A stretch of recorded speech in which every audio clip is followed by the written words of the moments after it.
اس میں سے 40 ابتدائی کلام سے پہلے حاضر مجلس ہو گئے، حاضر میٹنگ ہو گئے، حاضر جلسہ ہو گئے، بات شروع کر دی گئی۔ اب جو بات شروع ہوئی وہ 40 جو ابتدائی کلام سے حاضر تھے ان کی سمجھ میں آنے لگی، اور جو 10 باقی بچے تھے وہ وسط کلام یعنی بات کے بیچ میں پہنچے۔ آدھا گھنٹہ گزرنے کے بعد جا کے بیٹھ گئے۔ ماشاءاللہ ناشتہ جو سب کو دیا گیا وہ انہیں بھی دیا گیا، لیٹ صحیح، لیکن جب بات ختم ہوئی باہر نکلے، کہا خدا حافظ، میٹنگ ہو گئی، کہاں تمام ہو گئی، کہا اپنے اپنے گھر جائیے، اپنے گھر والوں کو، اپنے قبیلے والوں کو جو یہاں میٹنگ میں جس بات پہ بحث کی گئی ہے اس کا سارا عنوان بیان کر دیجئے گا تاکہ ان کو بھی علم ہو جائے۔ جگہ کم تھی اس لیے سب کو نہیں بلایا گیا، کچھ کا انتخاب کیا گیا۔ اب پتہ یہ چلا کہ جو 40 ابتدائی کلام سے پہنچے تھے انہوں نے جا کے بات کو بیان کر دیا۔ اب جو 10 گھر پہ پہنچے ان سے پوچھا گیا کہ بھائی کیا بات ہوئی، انہوں نے کیا کہا، کیا مسئلہ پیش آیا تھا، کس بات پہ بحث کی گئی تھی۔ اب سر جھکائے بیٹھے، کہا ہمیں آدھی بات کا علم ہے، آدھی بات کا علم نہیں۔ کہ کیوں؟ کہ اس لیے ہم آدھے گھنٹے کے بعد گئے تھے تو شاید زوجہ محترمہ بھی گئے، گھر میں تو ہر کام تاخیر سے کرتے ہو، میٹنگ میں بھی تاخیر سے پہنچے۔ آخر وہاں سے ایسا کچھ تو سیکھ کے آئے ہوتے جو ہم تک پہنچاتے تاکہ ہمیں بھی اس بات کا علم ہو جاتا۔ یعنی وسط کلام میں جب انسان داخل ہوتا ہے تو بات سمجھ میں نہیں آتی، کچھ سمجھ میں آئی کچھ نہیں آئی، معلوم ہوا کہ اسی پہ اس نے ٹکی لگا دی، نقطہ بول دیا، اب سامنے والا اکھڑ گیا۔ میاں جب بات سمجھ میں نہیں آئی تو بولنے کی کیا ضرورت ہے بھائی؟ جب ابتدائی کلام سے شرکت کی ہوتی، آئے ہوتے تو بات سمجھ میں آتی۔ اور ماشاءاللہ یہی فرش ازا کا بھی اس وقت اس معاشرے نے حال بنا کے رکھا ہے۔ مولانا آدھا گھنٹہ جب پڑھ لیں گے لمبی مجلس کھینچ دیتے ہیں، ہم آدھے گھنٹے کے بعد ہی جائیں گے۔ کیوں؟ ایک طویل مجلس پڑھتے ہیں، اتنی لمبی ہم سننے کی عادی نہیں ہے۔ فضائل اہل بیت کو آپ ابتدا سے سنیں گے تو سننے میں بھی مزہ آئے گا اور ثواب کے بھی حقدار ہوں گے۔ اگر وسط کلام میں داخل ہوئے تو پھر رسول کے اعتراف میں بیٹھنے والوں کی فہرست تک محدود ہو کے رہ جاؤ گے۔ ایک صلوات پڑھیں ملت محمد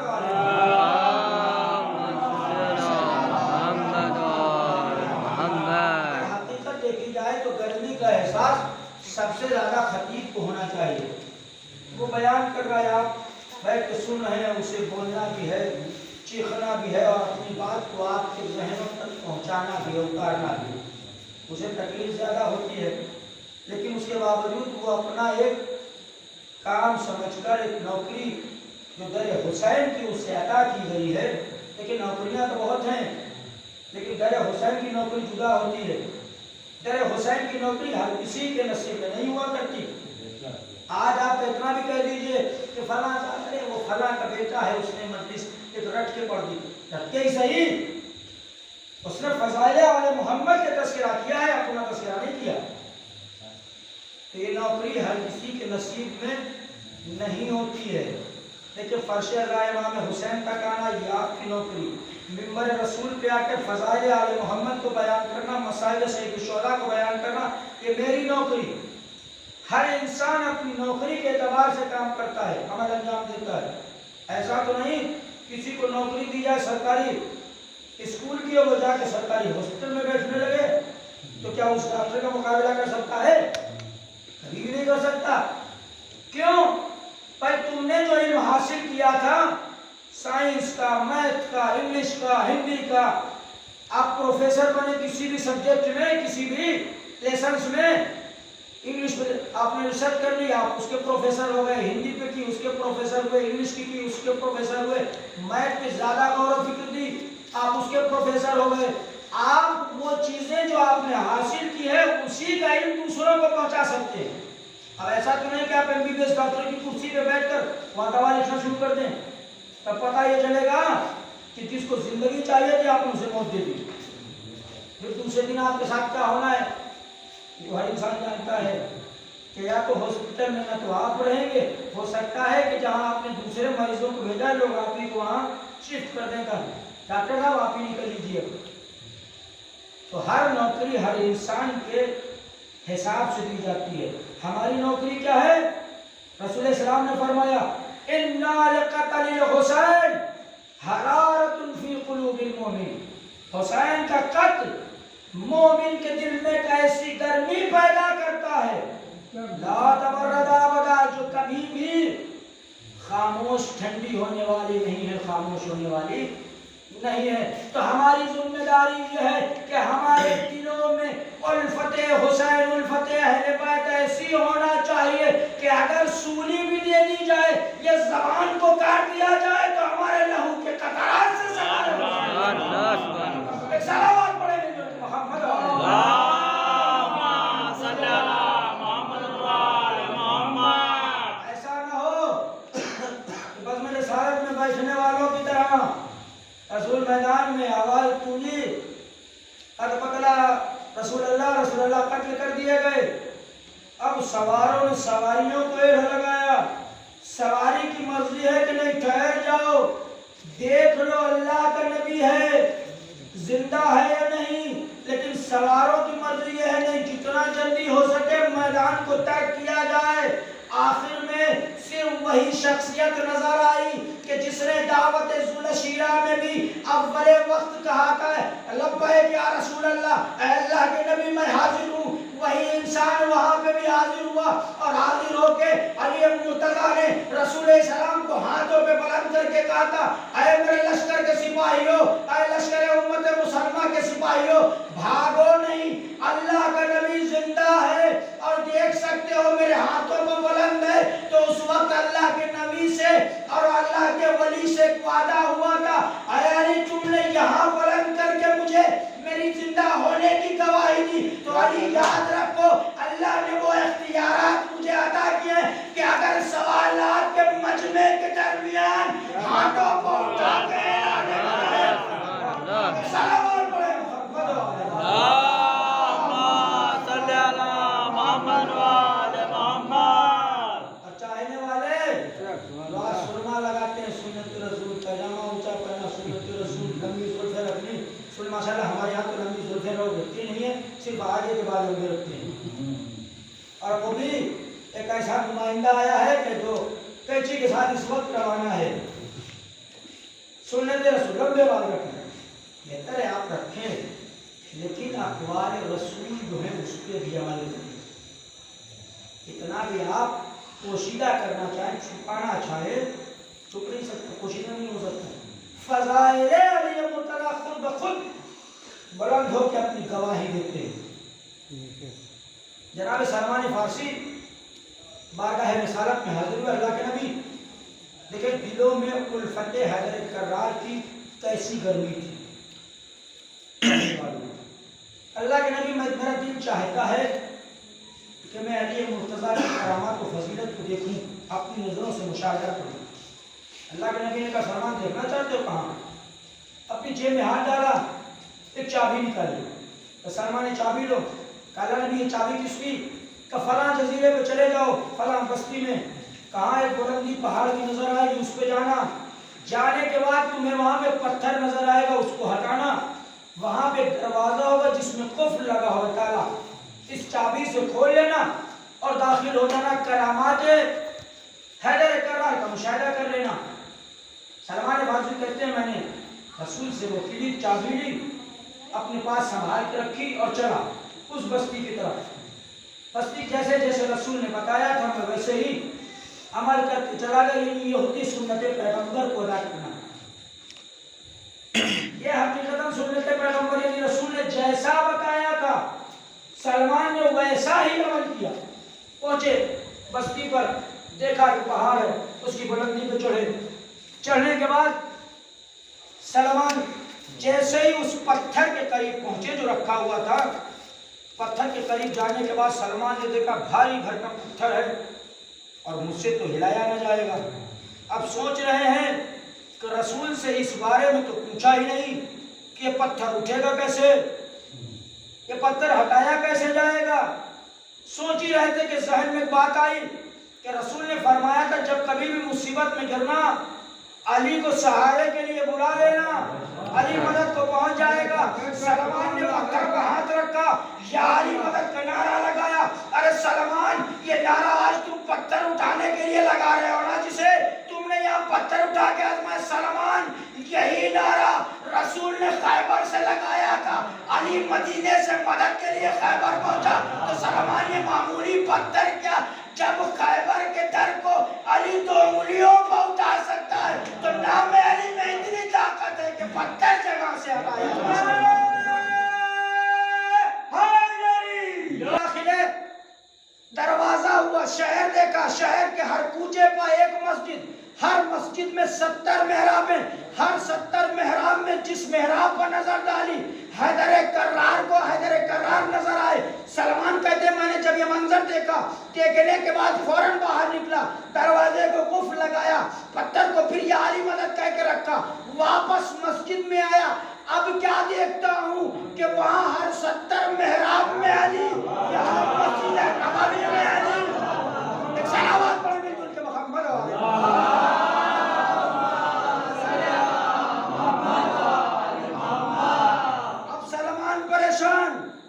کا یہ معاملہ کیا؟ وہاں ہر مسجد میں 70 محراب، 70 محرابوں میں ہر محراب میں علی۔ جب یہاں پہنچا تو اس مسجد میں بھی علی عبادت میں مشغول، وہاں پہ علی کی عبادت، یہاں پہ علی کی عبادت۔ اللہ کے نبی کے پاس پہنچے، پہنچنے کے بعد اللہ کے نبی یہ معاملہ سمجھ میں نہیں آیا کہ سلمان ٹھہر جاؤ سمجھ میں آ جائے گا۔ تو کیسے کہ لوگوں سے اس کا تذکرہ کرو کہ جن کے دلوں میں بغض علی بھرا ہوا ہے وہ ضرور آزما کے دیکھیں گے۔ رسول جانتا ہے تمہارے ذہنوں کو، تمہارے دل کو پڑھ سکتا ہے اللہ کا نبی۔ سلمان نے لوگوں کے درمیان یہ بحث کی، اب لوگوں نے جیسے ہی فضائل آل محمد، فضائل علی مرتضیٰ کو سنا، چہرے جل گئے، دل بھی سلگنے لگے۔ اچھا ایسا کہیں ہو سکتا ہے کہ ایک انسان 70 محرابوں میں، وہ بھی مسجد، ہر کوچے میں مسجد، ہر مسجد میں بھی 70 محرابیں اور ہر محراب میں علی، پھر واپس آ کے یہاں پہ بھی علی؟ یہ معاملہ سمجھ میں نہیں آ گئے۔ رسول کی بارگاہ میں ہم علی کو دعوت دینا چاہتے ہیں۔ اب بسم اللہ، بارگاہ علی مرتضیٰ میں آئے، اے وسیع رسول آج شب میں آپ کی ہمارے گھر دعوت ہے۔ ایک نے دعوت دی، دوسرے نے دعوت دی، تیسرے نے دعوت دی۔ روایت کہتی ہے کہ تعداد بڑھتے بڑھتے 40 تک رکی، یعنی 40 افراد نے ایک وقت میں حیدر کرار کو مدعو کیا۔ اب دیکھیں فضیلت حیدر کرار، سن کے محظوظ ضرور ہوئیے گا اگر لطف آئے سننے میں۔ حیدر کرار کو ایک وقت میں 40 افرادوں نے مل کے دعوت دی، اپنے گھر پہ کھانے کے لیے مدعو کیا۔ سب کے سب چلے گئے، شب ہوئی، صبح نمودار ہوئی، مسجد میں آ کے بیٹھے۔ ایک آیا اللہ کے نبی، کل علی میرے یہاں، دوسرا آیا میرے یہاں، تیسرا آیا میرے یہاں، چوتھا آیا میرے یہاں، پانچواں آیا میرے یہاں۔ روایت کہتی 40 نے آ کے یہ دعویٰ کیا۔ جتنوں نے دعوت دی تھی سب نے اقرار کیا کہ علی کل شب میرے یہاں مہمان تھے۔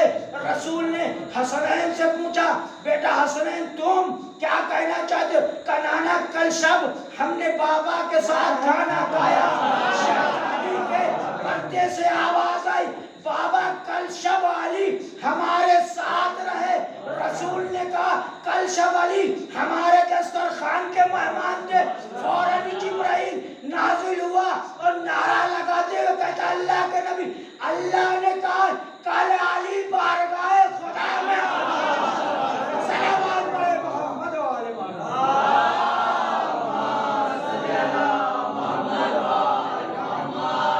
اب سارے مسلمان پریشان، سارے مسلمان بے حال کہ آخر ایسا کیسے ہو سکتا ہے؟ ہم 40 کے یہاں بھی علی، رسول کے یہاں بھی علی، خود اپنے گھر میں بھی علی، اللہ کے یہاں بھی علی۔ ارے مسلمانوں ایسے ہی نہیں، علی نے ایک شب سو کے مرضی ہے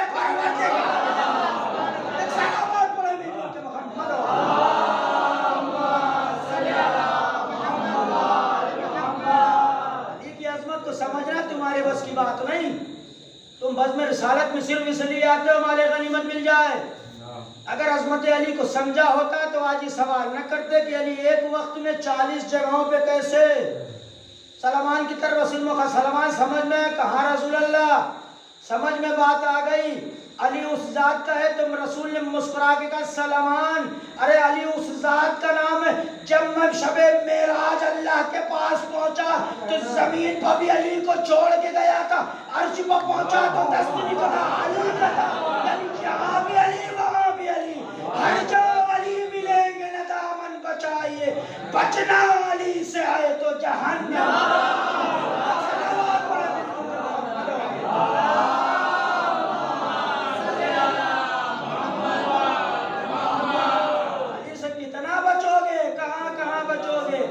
قبر میں علی، حضر میں علی، سفر میں علی، حضر میں علی، بستر پہ علی، مسجد میں علی، محراب میں علی، منبر پہ علی۔ ارے منبر پہ آنے کے بعد تبھی تو دعویٰ کیا تھا پوچھنا ہے جو پوچھ لو، زمین کے راستوں کے ساتھ میں آسمان سے بھی واقف ہوں۔ کیوں؟ جب شب معراج رسالت سے گفتگو اللہ علی کے لہجے میں کر سکتا۔ صلوات پڑھے محمد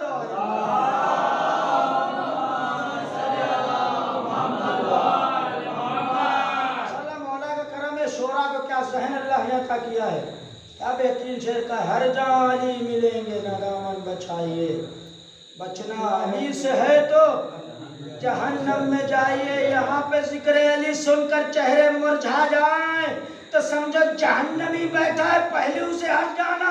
کیوں؟ دشمن علی کی جلن اتنی سخت ہوتی ہے، شاید تمہیں بھی عذاب میں گھسیٹ سکے۔ اس سے بچ کے رہیں، محفوظ رہیں، اور جس کا چہرہ ذکر آل محمد سے خوش ہو جائے، سمجھ لو کتنا بھی پرایا کیوں نہ ہو پھر بھی اپنا ہے۔ کیوں؟ اپنوں کی مثال میسم جیسے پیش کر کے چلے گئے کہ اپنے کبھی دھوکے باز نہیں ہوا کرتے، دغا باز نہیں ہوتے ہیں، اور غیروں کو بھروسہ نہ کرنا۔ جب رسالت کو میدان میں چھوڑ کے بھاگ سکتے ہیں تو تمہاری کیا وسعت ہے؟ رسول کو میدان میں ایک جگہ نہیں کئی جگہ چھوڑا انہوں نے۔ خیبر میں ماشاءاللہ آپ سبھی کو یاد ہوگا، خیبر اگر زیادہ تذکرہ کر دو تو لوگ کہتے ہیں مول صاحب نے پرانی بات کو ہی گھما کے رکھ دیا۔ ایسا نہیں ہوتا ہے، کبھی گاہی گاہی مثال دینے کے لیے پرانی باتوں کو نکال کے لایا جاتا ہے۔ جیسے ہمارے معاشرے میں، ہماری بستیوں میں جب کوئی قدیمی بات ہماری سمجھ میں نہیں آتی ہے تو ہم بزرگوں کا سہارا لیتے ہیں، فلاں بزرگ نے فلاں بات کہی تھی جو آج صادر آ رہی ہے، تو پرانی چیزوں کا بھی سہارا لیا جاتا ہے۔ صلوات پڑھے محمد علیہ۔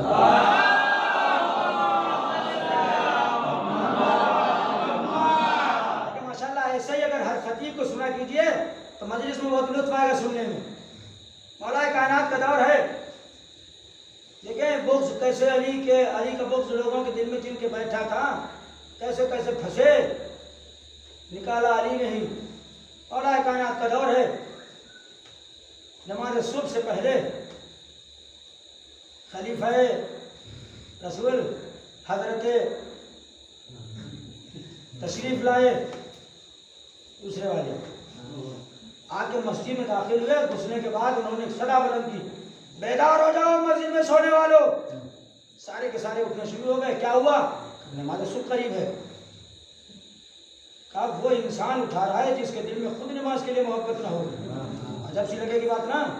انہوں نے سب کو بیدار کیا، ایک سفید چادر تانے ہوئے کہ سو رہا ہے، گئے قریب، کہا تو بھی اٹھ جا نماز صبح کے لیے۔ اس نے حرکت بھی نہ کی، پھر آواز دی، کوئی پکڑ کے جھنوڑا، کہا سنتے نہیں ہو، نماز صبح کا وقت ہے۔ اس نے کوئی حرکت نہ کی، تو دوسرے نے پوچھ کہا خلیفہ صاحب پہلے دیکھ تو لو زندہ ہے یا چل بسا۔ خلیفہ صاحب آگے بڑھے، چادر ہٹائی تو کیا دیکھا؟ سر تن سے جدا، ٹکڑوں میں تقسیم۔